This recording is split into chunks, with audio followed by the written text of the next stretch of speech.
Join Sid for this edition of It's Supernatural. Bienvenue dans notre monde où il est naturellement surnaturel. Je m'appelle Larry Sparks. Je serai votre hôte aujourd'hui sur It's Supernatural. Et mon invité, un éprouvé prophète international, entend de Dieu et documente les prophéties. Il a précédemment prophétisé la pandémie avant qu'elle n'existe. Pareil pour la guerre russo-ukrainienne. Et maintenant, Dieu lui a montré l'imminence sans précédent de l'avenir du monde et comment s'y préparer. À tout de suite. Next.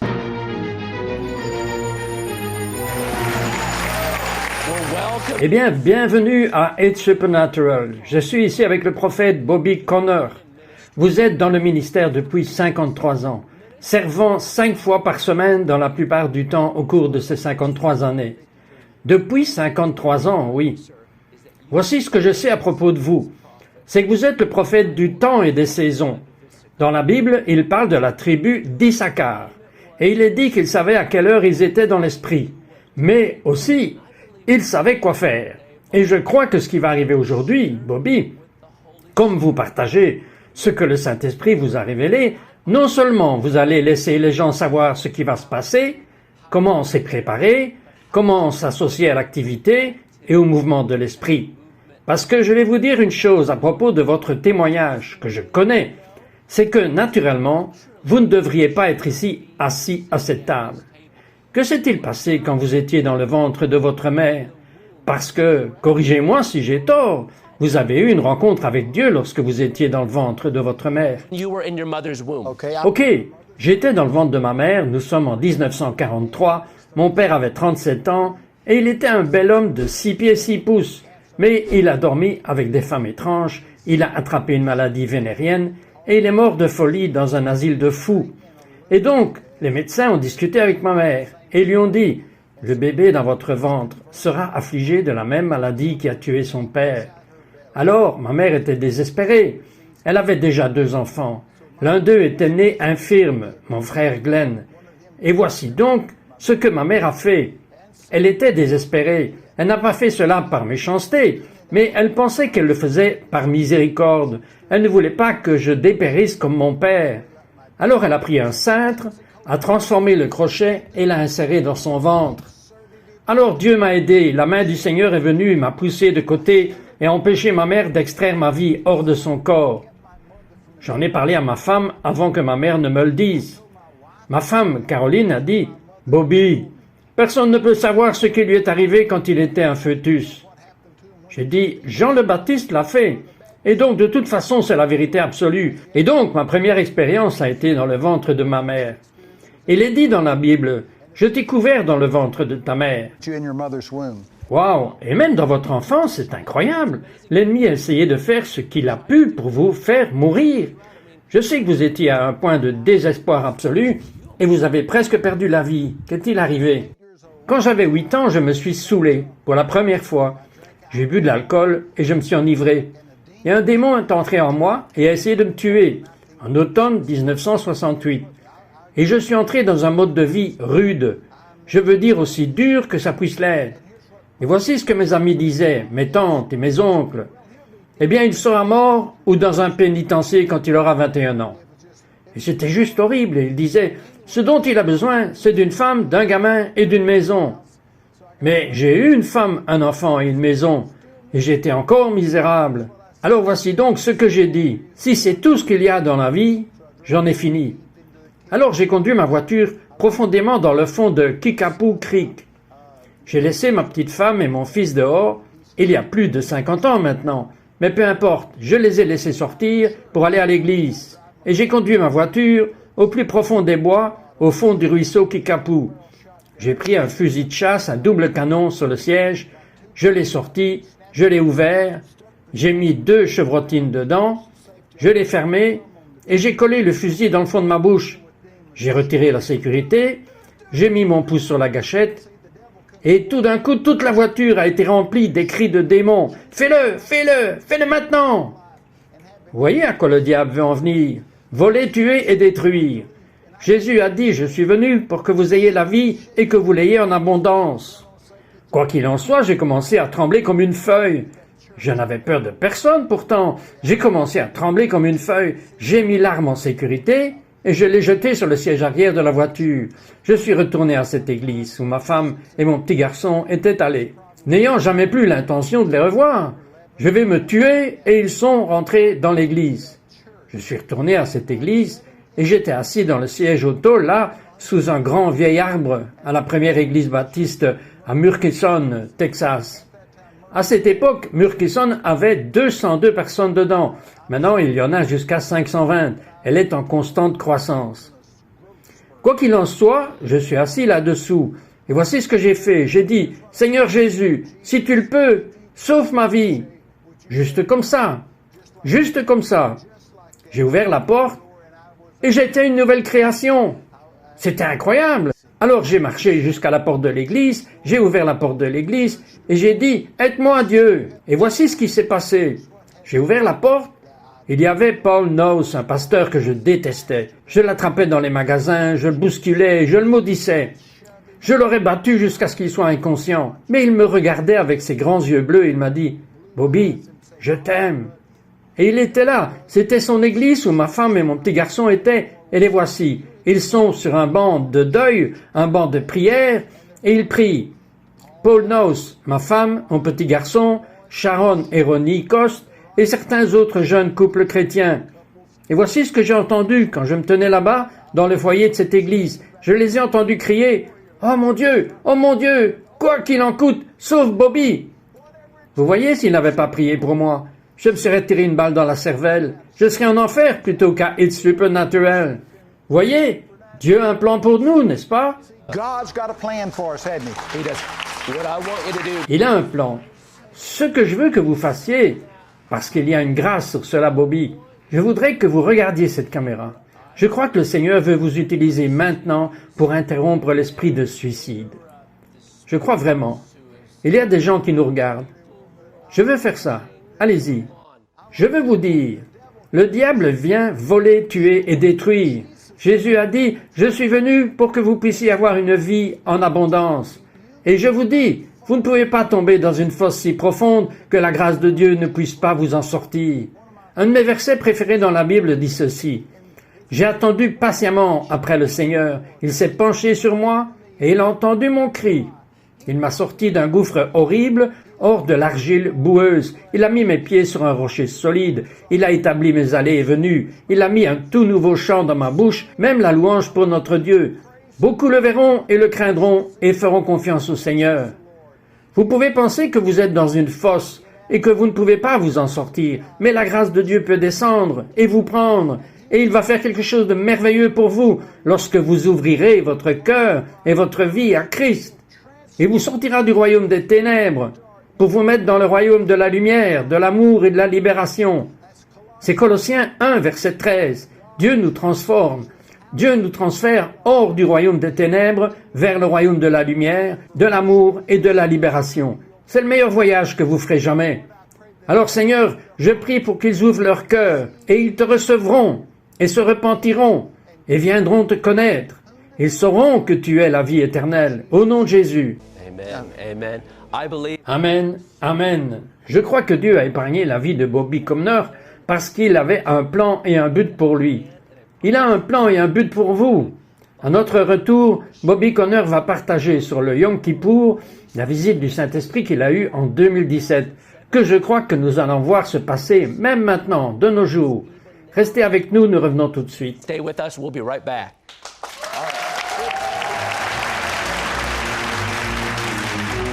We will be right back to It's Supernatural.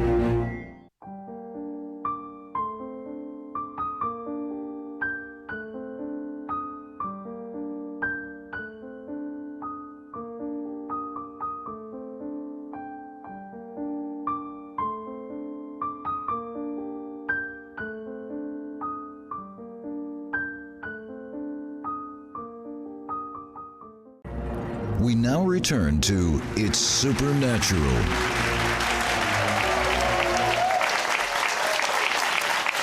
Eh bien, nous parlons ici avec notre invité Bobby Conner.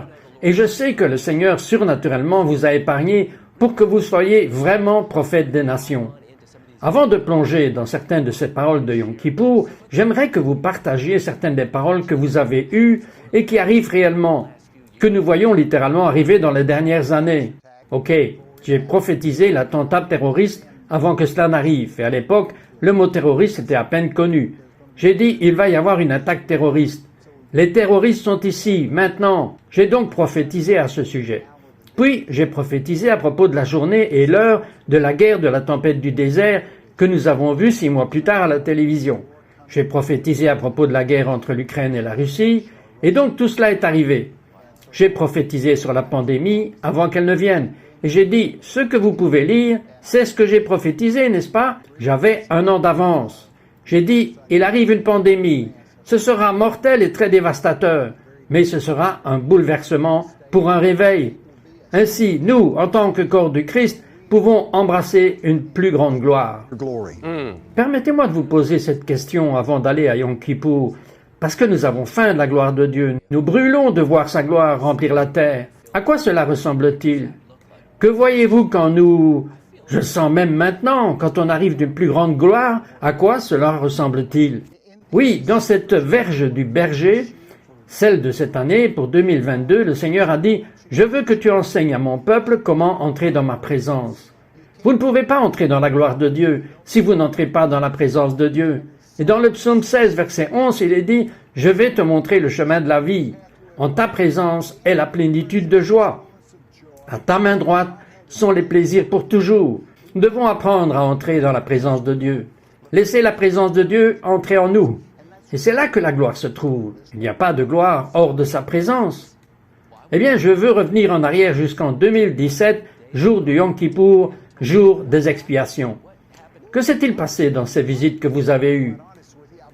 Comme me tuer, pour être tout à fait honnête avec vous.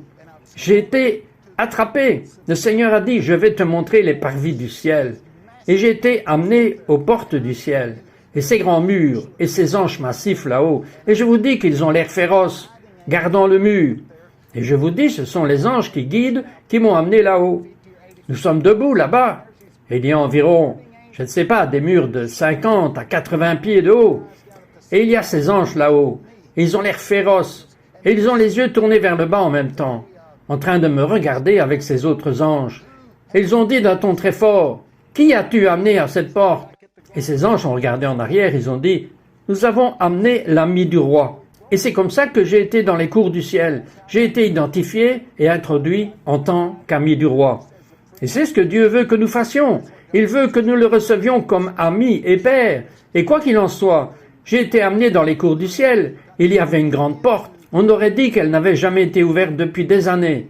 Et le Seigneur a dit, « Ouvre cette porte. » J'ai dit, « Mais je n'ai pas la clé. » Il a dit, « Ouvre la porte. » Mais j'ai répété, « Je n'ai pas la clé. » 3e fois, il a dit, « Ouvre la porte. » Et ma réponse a encore été, « Seigneur, je n'ai pas de clé. » Et il a dit, « Tu es la clé. » Il a dit, « Mets ta main dans la fente. » Et il y a une fente dans la porte. J'ai mis la main dans la porte comme ça et j'ai tourné ma main comme ça. Waouh, la porte s'est ouverte et un bruit d'aspiration et voici venu toutes sortes de vents et de lumière et des sons arrivent au-dessus de mon épaule dans cette porte. J'ai dit, Seigneur, qu'est-ce que c'était? Il a dit, c'était les prières cumulées des saints du passé qui sont venus. Il a dit, maintenant, ouvre la porte et j'ai ouvert cette porte, une porte gigantesque. Voici venir l'ancien des jours par cette porte. C'est ouvert. Il est dans une figure de feu.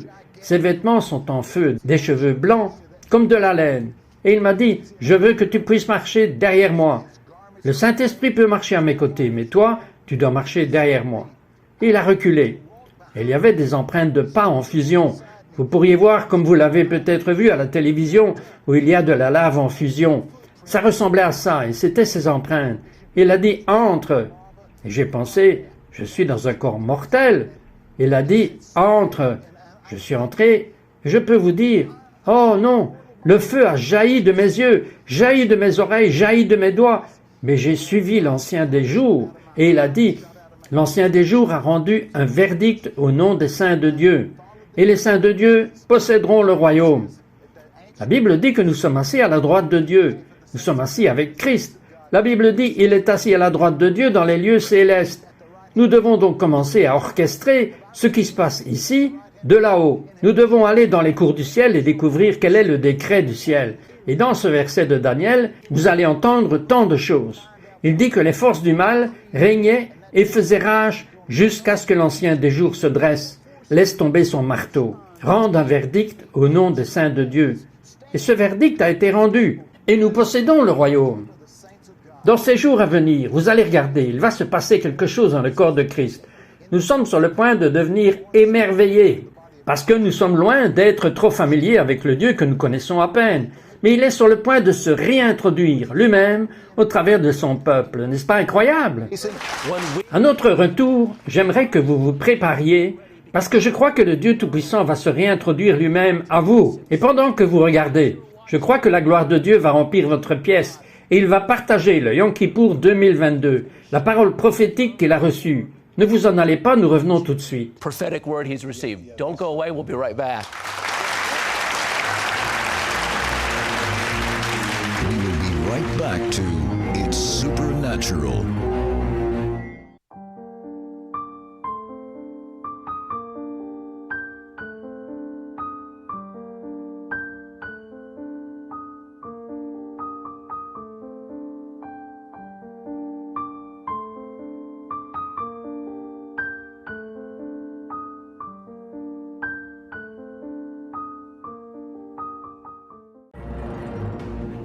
We now return to It's Supernatural.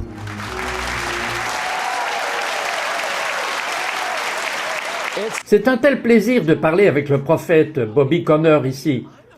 Je suis étonné, et comme dirait Sid, vous me rendez jaloux quand il s'agit de ces rencontres avec Dieu que vous avez. Mais vous êtes tellement un bon intendant d'entre elles en termes de la façon dont vous les compilez dans la verge du berger. Vous les partagez avec le corps du Messie, avec le peuple de Dieu. Et je veux vous parler du Yom Kippour de cette année 2022. Que s'est-il passé? Qu'est-ce que Dieu vous a montré et qu'est-ce qu'on est censé faire? Vous voyez, j'étais en bas, à Bullard, Texas. Nous avons un bureau et une place là-bas. Et je travaillais sur certains PowerPoint pour certaines écoles où j'allais enseigner. Et le Saint-Esprit m'a dit, « Bobby, connais-tu le thème et la poussée de la verge du berger à venir? C'est dans 90 jours. » Donc je n'avais pas même pensé, car au jour du Talmud, à Yom Kippour, depuis 28 ans, j'ai eu cette visite de Jésus. J'ai donc été stupéfait que c'est arrivé 90 jours avant, dans le bureau. Connais-tu la poussée et le thème de la verge du berger de cette année? J'ai dit non, je la connais pas. Et le Saint-Esprit a dit, j'aime. Et puis il a dit, veux-tu le connaître? J'ai dit oui Seigneur, je veux le savoir. Il a dit, le marteau de Dieu. J'ai dit, tu me dis le marteau de Dieu? Il a dit oui. Que veux-tu faire maintenant? Et il a dit, je veux que tu tapes marteau de Dieu sur Google. Alors j'ai pris mon ordinateur, j'ai tapé marteau de Dieu et Enter, et boum, devinez ce qui est apparu. Un article que j'avais fait 14 ans plus tôt. Bobby Conner et le marteau de Dieu. 14 ans plus tôt. Dieu a dit, c'est ce dont je veux te parler cette fois-ci. Parce que nous sommes au moment où l'ancien des jours a laissé tomber son marteau, a rendu un verdict au nom des saints de Dieu, et les saints prévaudront. Et c'est là où nous sommes. Et donc, c'est celui de 2023. 2023. Yeah, there's something. Oui, il y a quelque chose là-dessus. Cependant, Bobby, il y a quelque chose que j'aimerais que vous me disiez par rapport aux gens qui regardent en ce moment. Qu'est-ce que cela signifie pour eux? Qu'est-ce que ça veut dire pour leurs enfants, pour leur santé, le marteau de Dieu? God. Okay, it means Ok, ça veut dire que le verdict de Dieu est pour les saints de Dieu. Et il dit qu'ils posséderont la terre. Et voici ce que Dieu m'a dit. Il a dit, une partie de la possession de la terre reprend tout ce que le diable a volé. Et donc ça va être une grande période de rétablissement. Et je vais vous dire, Dieu va secouer tout ce qui peut être secoué pour que les seules choses qui ne peuvent pas être ébranlées soient planifiées. Et donc nous sommes dans quelques vrais changements rapides, mais ils vont être changés pour de bon, parce que tout fonctionne ensemble pour de bon. Et je vous dis ceci, je ne changerai pas ce temps pour n'importe quel autre moment de l'histoire. Je pense que c'est le temps le plus crucial de l'histoire de l'humanité dans le monde entier. Et regardez qui Dieu a laissé vivre. Je lui ai dit, à quoi penses-tu? Elle a dit, j'ai enfin trouvé assez de gens faibles pour travailler. Elle a dit, pas faible en morale, pas faible en éthique, pas faibles de caractère, faibles dans leurs propres capacités. Il a dit, je me suis trouvé un groupe de personnes qui a embrassé Jean 15, verset 5. Sans moi, tu ne peux rien faire. Philippiens 4, verset 13 dit, mais je peux faire toutes choses par le Christ qui m'infuse avec une force intérieure. Je vous le dis, Dieu veut que nous vainquions, et nous allons l'emporter sur l'ennemi, et nous allons récupérer. Mais la Bible dit, si vous attrapez un voleur, vous pouvez lui commander de rembourser 7 fois. Alors on va avoir une belle surprise. Nous allons voir l'Église qui va vraiment avoir la crainte de Dieu, la sainte crainte révérentielle du Seigneur. Devinez qui va tomber le premier. Ça va vous choquer, et choquer le monde entier. La sainte crainte révérentielle de Dieu va tomber en premier lieu sur les millennials.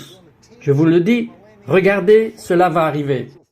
Nous allons être stupéfaits, et nous allons dire, eh bien, comment cela se fait-il? Je vous le dis, vous regardez ça, Dieu va enseigner la génération Y à propos de la sainte crainte révérentielle du Seigneur. Et le grand mot qui va venir pour 2023 est émerveillé. Nos bouches vont rester bouche bée, parce que la Bible dit, vous préparez le peuple parce qu'ils n'ont jamais été où nous allons maintenant. Oui, nous allons déménager dans certains territoires. Il y a des principautés, des puissances qui sont relâchées maintenant. Le diable veut tuer autant de personnes qu'il peut, aussi vite qu'il le peut. Mais je vais vous dire quoi? Nous avons des anges guerriers. Ils sont venus me voir le 4 octobre de cette année. Les anges guerriers, cela sonnait comme des hélicoptères tourbillonnant au-dessus de moi. Voici venir ces anges, ils sont féroces. Ce sont des anges guerriers. Je vous le dis, nous n'avons même pas la moindre idée de l'armée qui est à notre disposition.